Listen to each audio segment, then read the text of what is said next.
Bali Pos untuk ngobrol sama tokoh-tokoh masyarakat, ngobrol sama masyarakat. Sanjaya sebagai petahana, incumbent wakil bupati sudah mempunyai strategi jitu untuk melanjutkan perkembangan pembangunan di Tabanan. Dalam dialog bertajuk Bincang Kandidan di Balai Banjar Bali Global Sangkara Sadur, Sanjaya memaparkan sejumlah program yang diharapkan membuat Kabupaten Tabanan lebih baik dari saat ini.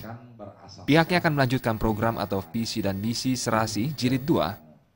Serasi ini adalah sejahtera, aman, dan berprestasi.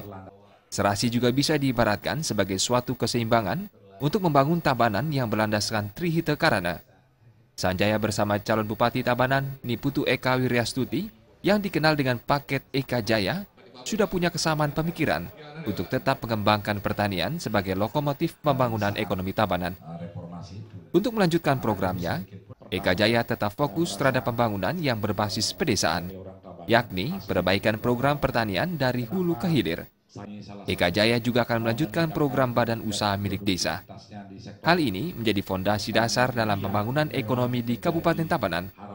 Dari 133 desa, sudah terbentuk 60% BUMDes untuk membeli produksi hasil pertanian petani di Tabanan. Selain itu, pihaknya akan memikirkan ke depan adanya asuransi pertanian agar petani tidak merugi jika hasil panen rusak. Tidak hanya masalah pertanian dan pariwisata, tapi juga usaha kecil dan menengah juga akan dibenahi. Dari 10 kecamatan dan 133 desa di Kabupaten Tabanan, Eka Jaya tidak bisa mensamaratakan potensi yang ada.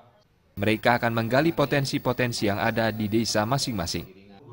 Desa yang potensinya besar untuk UKM-nya akan didorong terus agar meningkat. Tim Liputan melaporkan. Pertanian di Kabupaten Tabanan.